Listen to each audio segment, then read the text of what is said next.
नमस्कार, मुद्दा पहाडको कार्यक्रममा आज हामीसित उपस्थित हुनुहुन्छ विक्रमादि राई। यहाँ भारतीय तामाङपन्थी अखिल भारतीय गोर्खा लीगका एक नेता साथै खरसाङ विधानसभा आसनबाट उठ्नुभएका एक प्रार्थी। यहाँलाई यस कार्यक्रममा स्वागत छ। धेरै धेरै धन्यवाद। तपाईँ सोसियल मिडियामा एकदमै एक्टिभ हुनुहुन्थ्यो। ज्यू ज्यू है, सोसियल मिडियादेखि तपाईँ अचानक एकैचोटि राजनीतिमा आउनुभयो। ज्यू ज्यू सोसियल मिडियामा जति तपाईँले कमेन्ट्स लाइक्सहरू पाउनुभयो, हजुर, त्यसले नै तपाईँलाई राजनीतिमा आउने प्रेरणा दियो कि? कुरो यस्तो छ, अब यसमा धेरै पछि जानुपर्ने भयो। तपाईँले गएर प्रश्न सोधिहाल्नुभयो। हेर्नुहोस्, डिजिसीको पालामा अब कस्तो प्रकारको शासन थियो भन्ने कुरो सर्वविदितै भएको कुरा हो, होइन? डिसिप्लिन देखिन्थ्यो पहाडलाई, तर कस्तो तरिकाले डिसिप्लिन राखिएको थियो भन्ने कुरो तपाईँलाई पनि थाहा छ, मलाई पनि थाहा छ। त्यति बेलाको समयमा एउटा सानो अब 14, 15, 16 वर्षको नानी भएर के चिज राजनीतिक दृश्यहरू मैले देखेको थिएँ भन्ने कुरादेखि कथा सुरु हुन्छ। सानैदेखि तपाईँले जेएनएलएफको विरोध गर्दै आउनु भएको थियो? विरोध होइन, जेएनएलएफ होइन, त्यो संस्कारको विरोध गरेको। पार्टी विशेषको र व्यक्ति विशेषको विरोध गरेर हामीले केही पनि पाउँदैनौँ। हेर्नुहोस्, पार्टीलाई र व्यक्तिलाई आक्रमण गरेर हामीले केही पनि त्यो गलत संस्कार छ। त्यो संस्कारको विरोध गर्ने हाम्रो राजनीतिक धर्म हो। अनि त्यति बेलादेखि मैले गर्दै आएको, होइन? अनि गर्दै आइसकेपछि यो लगभग 18-20 वर्षको अब्जर्भेसनको बादमा 17को आन्दोलन घटिसकेपछि त्यो धेरै विषाद लाग्दो एउटा घटना भयो, होइन? हाम्रो गरिबहरूले आन्द्रा भुडी सुकाएर गरेको आन्दोलन कहाँ पुग्यो भन्ने 2007 मा पनि तपाईँको विरोध त त्यतिकै थियो। 2007 मा विरोध भनेको यस्तो, मैले भने नि, एक ठाउँमा जनताले 90% भन्दा धेर जनसमर्थन दिएर एउटा आन्दोलनलाई सघाएको, व्यक्तिले होइन, होइन? अनि त्यो सघाउनेहरू मध्येमा तपाईँ हामी पनि थियौँ कहीँ न कहीँ।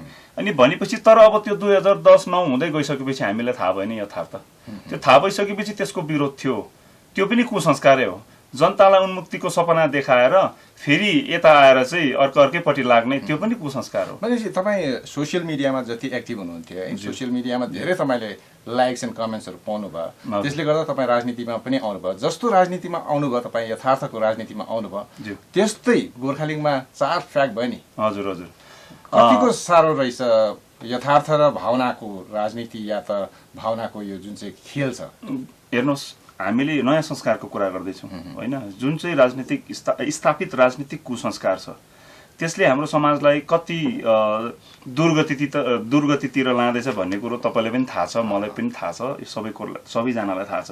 अनि यो राजनीतिक कुसंस्कारलाई यदि हामीले उन्मूलन गर्नु हो भने विद्रोह गर्नै पर्छ, चाहे त्यो पार्टीभित्र होस्, चाहे त्यो हाम्रो समाजभित्र होस्। अनि यो विद्रोह चाहिँ विद्रोह गर्दा त पार्टी नै 4 फ्याक भयो नि त, होइन?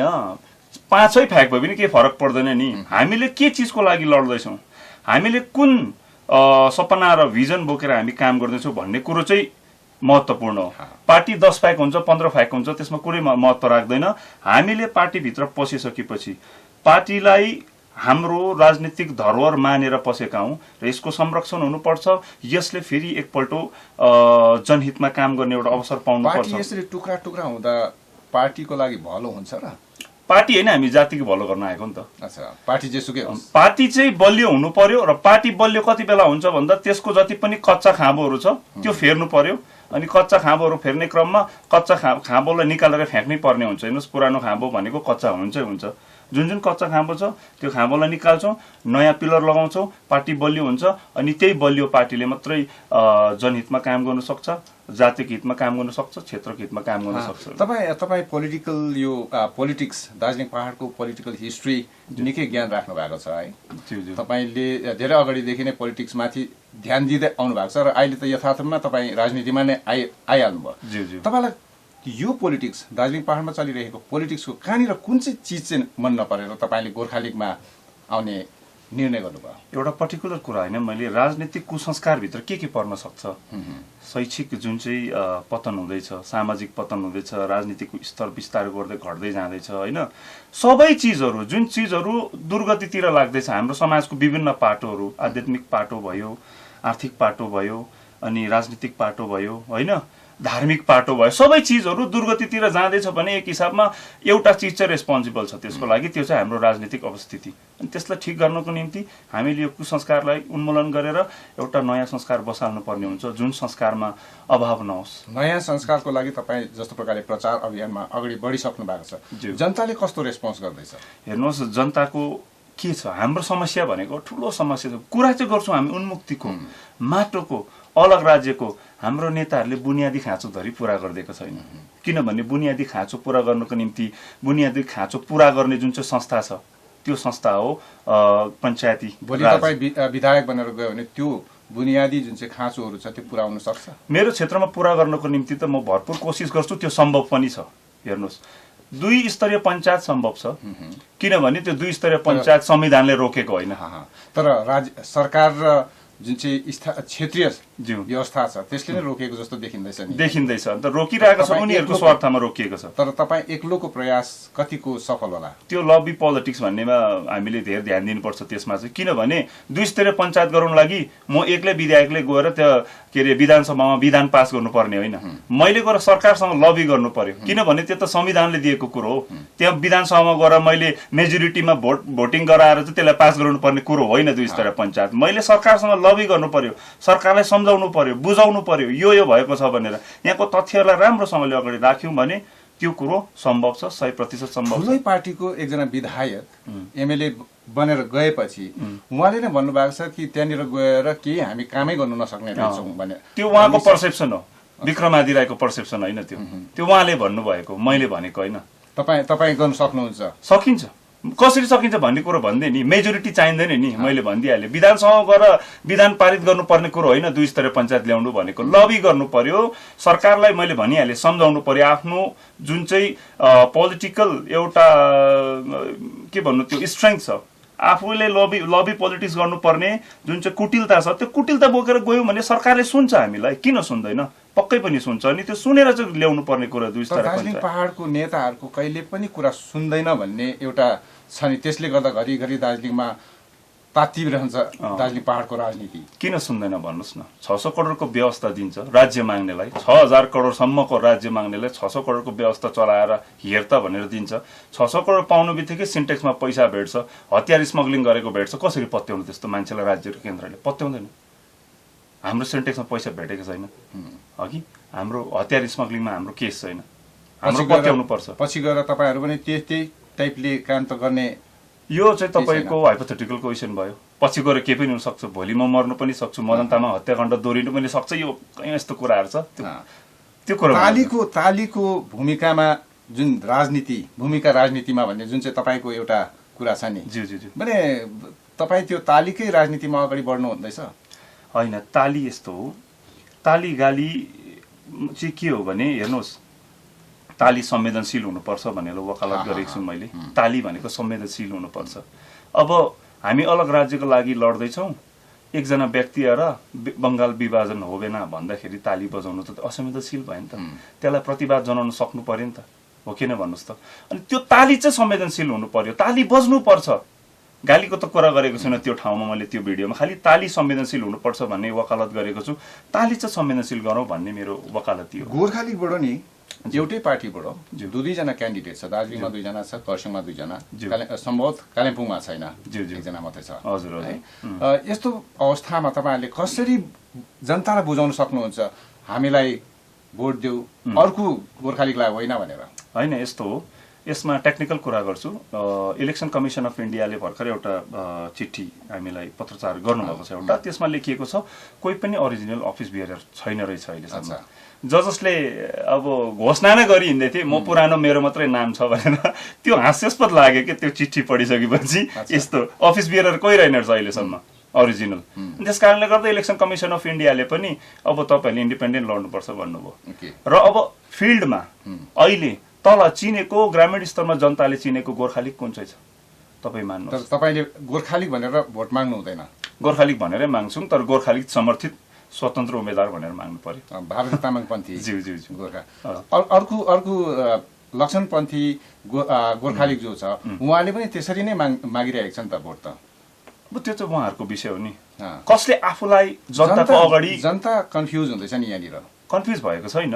एसपी शर्मा, विक्रम आदि, भारती तामाङ अलग चिज हो, अच्छा, लक्ष्मण प्रधानलाई लक्ष्मण प्रधानै हो, मान्छेले चिनेको छ। कसले जनहितमा काम गर्न चाहँदैछ, को जनहितको निम्ति आफ्नो प्राणसम्मको होइन परवाह नगरिकन अहिले जमिनी राजनीतिमा उत्रेको छ भन्ने कुरो जनतालाई राम्ररी थाहा छ। तपाईँले प्रश्न गर्नुभयो, झन् स्पष्ट भयो यो कुरो त। तपाईँहरूको मेन इस्यु के छ? जनतालाई लोभ्याउने होइन, हेर्नुहोस्, लोभ्याउने भनेको त त्यो एकदमै नराम्रो शब्द। लोभ्याउने होइन, पार्टीले नै लोभ्याउँछ नि त। होइन, लोभ्याउने पटक्कै नभनौँ यसलाई। हेर्नुहोस्, जनताले अहिलेसम्म जुन ध्यान आकर्षण गर्ने जनताले विश्वास गरिनुपर्ने आधारहरू भनौँ, मुद्दा भन्दा त्यो के छ भने अब हाम्रो जनताको बुनियादी खाँचो धरि पुरा भएको छैन भन्दैछौँ नि हामी। बुनियादी खाँचोमा के देख्नु हुँदैछ तपाईँले? पर्जापट्टा हामी बसेको कति भयो? पर्जापट्टा पाइन्छ। पर्जापट्टा तपाईँ डिमान्ड गर्नुहुन्छ? पर्जापट्टा हाम्रो डिमान्ड होइन। पर्जापट्टा किन पाएको छैन? प्लान्टेसन लेबर एक्टले, त्यो प्लान्टेसन लेबर एक्ट संशोधन गरिनु पर्यो, अनि पर्जापट्टाको बाटो खोल्छ। सिधै पर्जापट्टा भन्छ नेताले भने नेताले त गोजीमा पर्जापट्टा बोकेर हिँडेको हुँदैन होइन, खरसाङमा र दार्जिलिङमा छापेर दिने कुरो होइन। अनि कुनै नेताले खुलेआम जनतालाई एउटा सभामा बोला पर्जापट्टा दिन्छु भन्छ भने गलत हो। पर्जापट्टा आउने जुन चाहिँ बाटो छ त्यो बन्द कहाँ भएको छ, त्यो बाटोपट्टि जानुपर्छ। सबभन्दा पर्जापट्टा पाउनुको लागि सबभन्दा पहिला प्लान्टेसन लेबर एक्ट चाहिँ एमेन्डमेन्ट हुनु पर्यो, संशोधन हुनु पर्यो। यसको लागि तपाईँहरू पहल गर्नुहुन्छ? हजुर, पहल गर्नेछौँ। फेरि यसमा के कुरो छ भने एउटा कुरो पनि भनिराखौँ, फेरि धेरैजना पढे लेखेकाहरू छ समाजमा अहिले, जुन चाहिँ labour code bill recently pass भएको छ त्यसले रिपिल गरेको छ भन्ने पनि कुरा छ। फेरि त्यो पनि विवादास्पदै भइरहेको छ नि त, पुरा तरिकाले इम्प्लिमेन्टेसन नहुने खालको स्थितिमा छ अहिले। फेरि प्लान्टेसन लेबर एक्ट अहिले यहाँनिर लागू भइरहेको छ। त्यो स्थितिमा हामीले यसलाई गहन विचार गर्नु पर्यो, कुन चाहिँ हामीले एमेन्ड गर्दा पर्जापट्टा पाउँछ, कुन चाहिँ कानुन लागू छ भनेर खोज तलास गरेर त्यही हिसाबले स्टडी गर्नुहुँदैछ? हजुर, गर्दैछौँ हामीले। र हामीसित अहिले विक्रम आदि राई, भारती तामाङ पन्थी, अखिल भारतीय गोर्खा लीगका एक प्रार्थी यहाँसँग चर्चा भइरहेको छ र यो चर्चालाई जारी राख्न अघि हामी छोटो ब्रेक लिन चाहन्छौँ।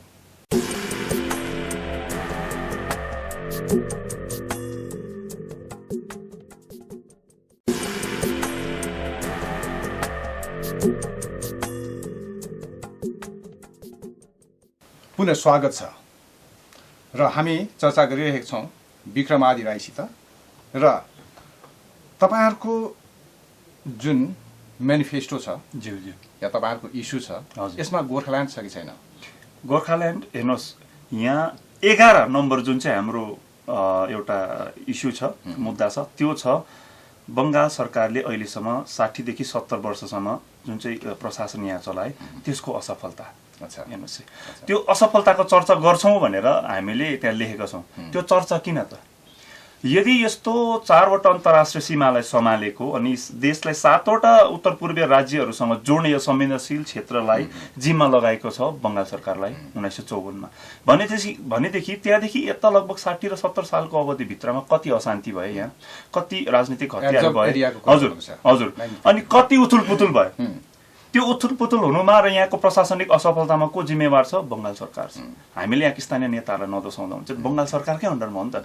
अनि बङ्गाल सरकारलाई हामीले प्रश्न चाहिँ गर्छौँ त्यहाँ विधानसभामा, किन यो असफलता भनेर। अनि यदि असफलता हो भने उहाँले सक्नुहुन्न भने छोडिदिनु पर्यो जग्गालाई, कि त उहाँले प्रशासन ठिक गर्नु पर्यो। कतै तपाईँको पनि इन्डिकेसन सिक्किममा मर्ज हुनुपर्छ भन्ने त होइन? होइन, पटक्कै होइन त्यस्तो। किनभने अलग राज्य भनेको अलग राज्य हो, मर्ज चाहिँ होइन। अच्छा, मर्ज भनेको अलगै राज्य नै हो। गोर्खाल्यान्ड नै छ तपाईँहरूको नाम या त अरू केही? गोर्खा चिनेको नाम चाहिँ गोर्खाल्यान्ड हो, हाम्रो पनि गोर्खाल्यान्डै हो होइन। तर अब केन्द्र सरकार समक्ष हामी जाँदा यदि गोर्खा लिगले एउटा डेलिगेसन लाने मौका पाएको खण्डमा हामी कमजोर डेलिगेसन लान चाहँदैनौँ होइन। जति पनि अब हामीले अहिले मनमा राखेको, नाम लिन चाहदिनँ, एउटा उच्च पदस्थ भनौँ या त अलिक राम्रो धेरै राष्ट्रिय स्तरमा राम्रो छवि भएका व्यक्तिहरूलाई हामी डेलिगेसनमा लान चाहन्छौँ। अनि त्यति बेला कुरा हुन्छ के हो कसो हो भन्ने कुरो, त्यति बेला निर्णय हुन्छ गोर्खाल्यान्ड हो कि के हो भन्ने कुरो। गोर्खाल्यान्ड राख्नुको एउटा मेन कारण या त तपाईँहरूले यो इस्यु एउटा यसलाई इस्यु बनाउनुको एउटा मेन कारण गोर्खाल्यान्डको शब्द बिना दार्जिलिङ पहाडमा राजनीति गर्नु साह्रो छ भन्ने लागेर पनि हो? होइन, त्यसो होइन। हेर्नुहोस्, त्यसरी जनभावनालाई त्यसरी राजनीतिक व्यापारमा एउटा के भन्नु साधन बनाइनु हुँदैन जस्तो लाग्छ हामीलाई। गोर्खा लिग किन बनायो? हौरी लिग हुँदा पनि हुन्थ्यो नि, पहाडे लिग हुँदा पनि हुन्थ्यो, हिल लिग हुँदा पनि हुन्थ्यो, केही पनि। किन गोर्खा लिग? भनेपछि गोर्खाल्यान्डलाई मागी खाने भाँडो बनाउनु हुँदैन भन्ने तपाईँको विचार त्यो छ? बनाउनु हुँदैन, हामी बनाउँदैनौँ पनि। अनित थापाले घरिघरि भनिरहेको छ त्यो सही हो। कुन चाहिँ चिज? अनित थापाले भनिरहेको छ कि गोर्खाल्यान्डलाई इलेक्सनको टाइममा कुनै पनि पार्टीले मागी खाने भाँडो चाहिँ बनाउनु हुँदैन। इलेक्सनको टाइममा मागी खाने भाँडो चाहिँ यसो हेर्नुहोस्, मागी खाने भाँडो जुन व्यक्तिले बनाइसकेको छ उसले यो टाइममा त्यो टाइममा गोर्खाल्यान्ड बनाउनु हुँदैन, त्यसो यसो गर्नु हुँदैन, मागी खाने भाँडो चाहिँ बनाउनु हुँदैन भन्ने चाहिँ म यो आधारहीन कुरा लाग्छ। स्वयं उहाँले सत्ता पाउनु लागि गोर्खाल्यान्डको आन्दोलनलाई प्रयोग गर्नुभयो, त्यो भन्ने अधिकार मसँग छ होला जस्तो लाग्छ तपाईँलाई? भन्नुहोस्। तपाईँहरूले अहिले जनसभा कतिवटा गर्नुहुँदैछ? जनसभा यो 4 तारिक त अब खुलस्त भइसकेको छ, यहाँ पर्मिसन लिइसकेको छौँ हामीले। यहाँ सुमेरु मञ्चबाट हामी आफ्नो सन्देश दिँदैछौँ जनतालाई। तपाईँ आफ्नो कन्स्टिट्युएन्सीमा? आफ्नो कन्स्टिट्युएन्सीमा हामी गर्छौँ, अनि फेरि लगातार हामी कालेबुङमा पनि जानेछौँ। त्यहाँनिर तपाईँहरूले आफ्नो सपोर्टर ल्याउनुको लागि हजुर जनसभा त अलिक भिडभाड देखाउनै पर्यो। ज्यू ज्यू कस्तो प्रकारको स्ट्राटेजी छ तपाईँहरूको? होइन, भिडभाड होइन, भिडभाडमा हामीले सन्देश दिने भनेको बजारमा हुने हिँड्ने डुल्ने जति पनि जनसाधारण हुन्छ उनीहरू सबै हाम्रो निम्ति जनतै हुन् होइन। सम्भवतः हाम्रो समर्थक पनि हुन सक्नुहुन्छ। कसैलाई गाडी भाडा हिँडतेन हाम्रो त्यो छैन, त्यो तामझाम छैन। एक कुरो त के हो भने हामी जुन चाहिँ हाम्रो सीमित संसाधन छ त्यसको दुरुपयोग गर्न चाहँदैनौँ, किनभने हामीले संसाधन कुनै राष्ट्रिय दलबाट लिएका छैनौँ, अनि जुन चाहिँ राज्य स्तरको दल छ त्यहाँबाट हामीले संसाधन लिएका छैनौँ। अनि हाम्रो संसाधन भनेको सीमित संसाधन हो। सीमित संसाधनले पनि राजनीति सम्भव छ भने कुरो स्थापित गर्नु पनि नयाँ संस्कार ल्याउनु। कसैलाई खाजा खाने पैसा पनि हुँदैन त्यहाँ होइन, त्यो खाजा समेत त के अब आफूले ल्याएर खाँदा पनि भयो, अनि व्यवस्था हुनै सक्ने कुराहरू। यस्तो खालको व्यवस्थामा तपाईँहरूको जनसभामा भिड होला? भिड चाहिएन, सुन्ने सजग कानहरू चाहियो हामीलाई, त्यति मात्रै हो। ओके, यो इलेक्सनको टाइम तपाईँहरूको त अब निकै खर्च त बढ्छै बढ्छ निश्चित रूपले। हजुर, के कस्तो प्रकारले मिलाउनु हुँदैछ?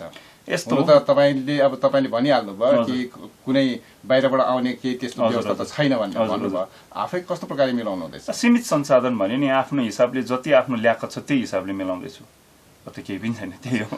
अर्को तपाईँहरूले जुन चाहिँ यो इलेक्सनमा मेन अर्को इस्यु बनाउनु भएको छ पञ्चायत। हजुर, दार्जिलिङ पहाडमा 2 स्तरीय पञ्चायत चुनाव पर्छ, किन 3 स्तरीय मान्नु हुँदैन? 243M जबसम्म एमेन्डमेन्ट हुँदैन तबसम्म सम्भव छैन नि त। कि हामीले कुरा गर्नु पर्यो 3 स्तरीय पञ्चायत गर्नु हो भने जिटिए को एग्रिमेन्टमा त 3 टायर पञ्चायत बडो राम्रो कुरो निकाल्नु भयो। अब म तपाईलाई एउटा एकदम हास्यास्पद कुरो सुनाउँछु हाम्रो वरिष्ठहरूको।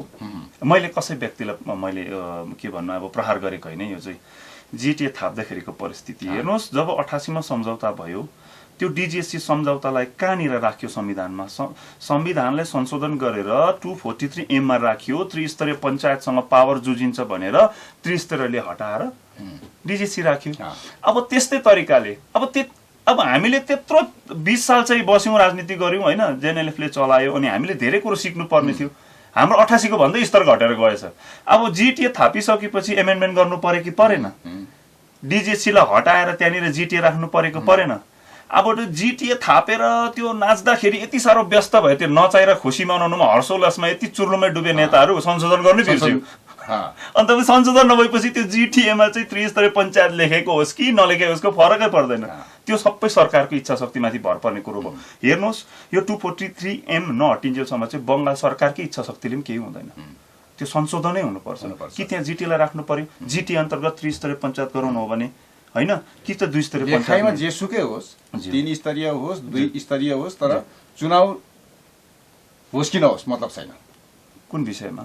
सरकार या त अहिलेको जुन चाहिँ क्षेत्रीय व्यवस्था छ उनीहरूलाई त त्यस्तै लागिरहेको जस्तो लाग्दैन? हजुर हो, त्यो के हो भने नि अब चुनाव नभइकन यहाँ चाहिँ के मानसिकता छ भने म सत्तामा बस्यो भने जनता म पट्टि आउँछ भन्ने मानसिकता बडो कमजोर मानसिकता छ। त्यो मानसिकताले यसपालि धेरैजनाले ठोकर खानेवाला छ। खान्छ पनि, जनताले खुवाउँछ ठोकर, अरूले खुवाउनु पर्दैन। पञ्चायत इलेक्सन, पञ्चायत चुनाव मात्रै हुनुपर्छ तपाईँहरूको डिमान्ड छ या त अरू केही डिमान्ड छ पञ्चायतसँग रिलेटेड? पञ्चायतसँग रिलेटेड कुराहरू त्यस्तो छैन। पञ्चायत इलेक्सन भयो भने पञ्चायतसँग रिलेटेड कुराहरू सबै आफै अगाडि आइ नै हाल्छ होइन।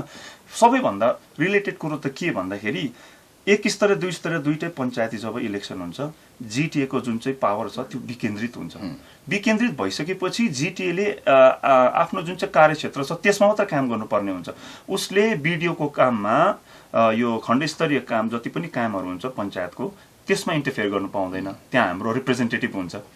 तल पञ्चायत अब अहिले चाहिँ पञ्चायतमा के छ भने पञ्चायत अफिसमा फल्नाले रिकमेन्ड गरिदिएको भन्दै म फल्ना पार्टीको क्याडर भन्दै त्यहाँनिर धलिमली चल्दैछ क्याडरहरूको।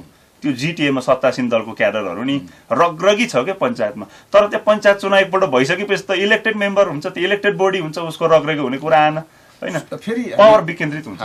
फेरि हामी सोसियल मिडियामै आउन है। तपाईँ एकदमै एक्टिभ हो सोसियल मिडियामा, अहिले पनि तपाईँ त्यतिकै एक्टिभ हुनुहुँदैछ। यो चुनाव प्रचारको लागि पनि तपाईँले यो सोसियल मिडियालाई त्यतिकै युज गर्नुहुँदैछ? कतिको युज गर्नुहुँदैछ? सोसियल मिडियामा यस्तो छ, व्यक्तिगत स्तरबाट हामी कति गर्न सक्छौँ भन्ने कुरा हो, त्यो गर्दैछौँ। हाम्रो साँच्चै भन्नु पर्दाखेरि हामीले हायर गरेको अहिले त सिस्टम छ नि त, अहिले चाहिँ सिस्टम छ तपाईँको यो सोसियल मिडियालाई एउटा एक प्रकारको टिमलाई राम्रो म्यानेज गरेर पैसा खर्च गरेर गर्ने छ। हामीले आफ्नो व्यक्तिगत स्तरबाट कति गर्न सक्छौँ त्यति नै गर्दैछौँ। अब त्यो चाहिँ व्यापक हो भने ठिकै छ। खर्च निकै कम्ती हुन्छ, खर्च धेरै हामी आफै खर्दैछौँ, हामी आफै गर्दैछौँ, हाम्रो आफ्नै बुढेउलाले दुःख पाउँदैछ। यो इलेक्सनमा सबभन्दा बेसी तपाईँहरूको टक्कर कुन चाहिँ पार्टीसित भइरहेको जस्तो लाग्छ? हेर्नुहोस्, जन र धनको कुराले हो भने हामी टक्कर दिनै सक्दैनौँ। उनीहरूले भिड थुपार्छन्, त्यो धनले गर्दा जन आउँछ उनीहरूको। तर समर्पणको हिसाबले चाहिँ हामी सबैभन्दा अब्बल छौँ जस्तो लाग्छ। हरेस खाइसक्नु भएको छ। पैसाको हिसाबले त हरेस खाएको भन्दिनँ म, जनताको काम गर्नको निम्ति जन र धन होइन, नेताकोमा समर्पण हुनुपर्छ, त्यो कुरो छ। र त्यही समर्पण भावलाई लिएर नै हामीलाई लाग्छ हामी सबैभन्दा अब्बल छौँ। होइन, इलेक्सनको अगाडि सबैले भन्छ नि समर्पण को भावना छ हामीमा भनेर भनिरहेको हुन्छ, तर इलेक्सन जितेपछि नेताहरू जो छ त्यो समर्पणको भावहरूलाई लिएर लुक्छ नि, धेरै माने जनतादेखि एकदमै टाढो जान्छ नि। त्यस्तै प्रकारको तपाईँहरूको भावना विचारहरू त छैन? हेर्नुहोस्, यो तपाईँको पुरानो संस्कारबाट आएको प्रश्न हो। हामी नयाँ संस्कार स्थापित गर्न चाहन्छौँ, प्रश्नै उठ्दैन। जनताको के भन्छ प्रतिनिधि भएर मैले काम गर्न सकिनँ भन्ने, जनताको प्रतिनिधि भएर म एक्लै चुप्पान खाएर आउनु मात्र हुन्छ भन्ने यस्तो कमजोर जुन चाहिँ विज्ञप्तिहरूको र कमजोर विचारहरू अगाडि राख्ने प्रश्नै उठ्दैन। खरसाङमा सबभन्दा ठुलो समस्या के देख्नु भएको छ तपाईँले? खरसाङमा हेर्नुहोस्, चिया बगान अनि वन बस्ती दुईटैको समस्या त छँदैछ। अब यो प्लान्टेसन लेबर एक्टले जुन चिज अड्काएर राखेको छ त्यो भयो, वन बस्तीको कुरा पनि छ त्यहाँ। अब वन बस्तीकै कुरा गर्छु म, हाम्रो जुन चाहिँ फरेस्ट राइट्स एक्ट 2006 छ त्यो इम्प्लिमेन्ट भएको छैन। अनि नेताहरूले यदि भाषणमा पर्जापट्टा दिनुपर्छ वन बस्तीकोलाई भन्छ भने उसलाई के ज्ञान छ छैन, उसले कुरा गर्नुपर्छ किन भएको छैन। अनि जसको बङ्गाल सरकारसँग लबी राम्रो थियो यत्रो 3-4 वर्षभित्रमा, अनि अघिल्लो जिटिएको जुन चाहिँ 5 सालभित्रमा उहाँहरूले के गर्नु ध्यानै दिनु भएन। जनताको जुन चाहिँ समस्या छ त्योसँग मतलबै छैन। आफू राम्रो गाडीमा चढेर सुटबुट लाएर कसरी हिँड्नु पाएन भइगयो। त्यस्तो प्रकारले गाडीमा चढ्ने कि त्यस्तो छैन, विचार छैन। आवश्यकता अनुसार हुनुपर्छ। अच्छा, आवश्यकता अनुसार हुनुपर्छ। र तपाईँहरूको एउटा इस्यु छ नि, मेन इस्यु एक्ट इस्ट। हजुर, यो माथि हाम्रो पब्लिकले राम्रोसित बुझ्न सकेको छैन। हजुर, के क्लियरली बुझाइदिनुहोस् न। छोटोमै भन्नुपर्छ, सायद यसको सीमित छ समय होइन तपाईँको कार्यक्रमको। एक्ट इस्ट पोलिसी भनेको 2014मा नरेन्द्र मोदीज्यूले, प्रधानमन्त्री नरेन्द्र मोदीज्यूले यो अनाउन्स गरेको यही पोलिसी थियो। पहिला कङ्ग्रेसको पालामा लुकिस्ट थियो पोलिसीको नाम। अनि यो एक्ट इस्ट पोलिसी अन्तर्गत भारत सरकारले एक्ज्याक्टली के गर्न चाहन्छ त भन्दा, जति पनि दक्षिण पूर्वीय एसियाली राष्ट्रहरू छन् ती राष्ट्रहरूसँग राम्रो एउटा साँठगाँठ राख्नु, कल्चरल एक्सचेन्ज राख्नु, अनि त्यो कल्चरल एक्सचेन्जको माध्यमबाट राम्रो विदेश नीति बनाउनु, दरिलो विदेश नीति बनाउनु। अनि भनेदेखि त्यो कल्चरल एक्सचेन्जको लागि देशको कुन चाहिँ क्षेत्रलाई चाहिँ माध्यम बनाउन चाहन्छ त, त्यो के अरे दक्षिण पूर्वीय राष्ट्रहरूसँग राम्रो सम्बन्ध बनाउनु निम्ति भन्दा चाहिँ हाम्रो उत्तर पूर्वीय राज्यहरूलाई माध्यम बनाउन चाहन्छ। उत्तर पूर्वीय राज्यहरूको माध्यम भएर चाहिँ तपाईँको दक्षिण पूर्वीय एसियाली राष्ट्रहरूसँग राम्रो सम्बन्ध बनाउनु यो हो। अनि त्यो कल्चरल एक्सचेन्जको लागि जति पनि खर्च हुँदैछ, जति पनि केन्द्रहरू बनाइँदैछ, ठुलो अन्तर्राष्ट्रिय मञ्चहरू बनाइँदैछ, केन्द्रहरू बनाइदिएछ कल्चरल एक्सचेन्जको लागि, इकोनोमिक एक्सचेन्जको लागि, होइन, सोसियल एक्सचेन्जको लागि। दार्जिलिङ पहाडको जनतालाई पनि धेरै फाइदा। हजुर, लिटरेरी एक्सचेन्जको लागि बनाइदिएछ केन्द्रहरू भनेदेखि त्यो उत्तर पूर्वीय राज्यहरूलाई माध्यम बनाउनु राज्य सरकार, केन्द्र सरकारले सोचेको छ भने त्यो उत्तर पूर्वीय 7वटा राज्यहरूलाई जोड्ने ठाउँ त हाम्रो हो नि त।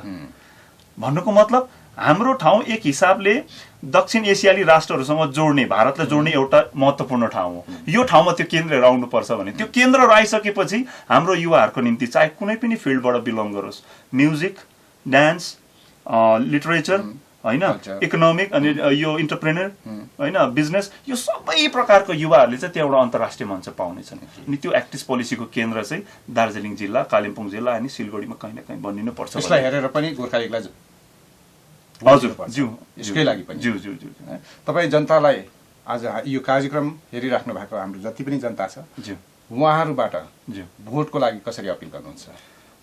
भोट त यसो हो, हाम्रो मुद्दाहरू के भन्नु जनसरोकारसँग सम्बन्धित मुद्दाहरू सबै होइन। अनि भोटको अपिल भनेको मलाई अलिक इन्डियन आइडल टाइपको लाग्छ क्या, मैले भोट दिजे भने जस्तो लाग्छ। भोट हामी आउँछौँ जनता समक्ष आफ्नो विचारहरू राख्दै, भोट खालि मेनिफेस्टो हेरेर दिनु हुँदैन।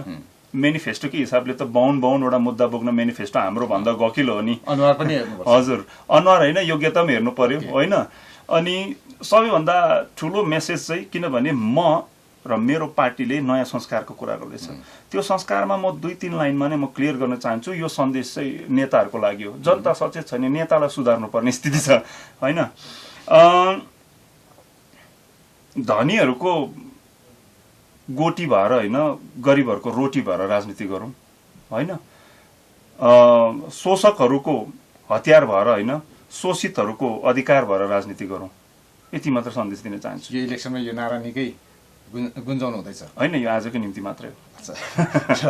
र मुद्दा पहाडको कार्यक्रममा यहाँले हामीलाई समय दिनुभयो र विक्रमादि राई, भारती तामाङपन्थी, अखिल भारतीय गोर्खा लीगका प्रार्थी खरसाङबाट, यसैले यहाँलाई धेरै धेरै धन्यवाद दिँदै यो कार्यक्रम समाप्त गर्दछौँ। धन्यवाद।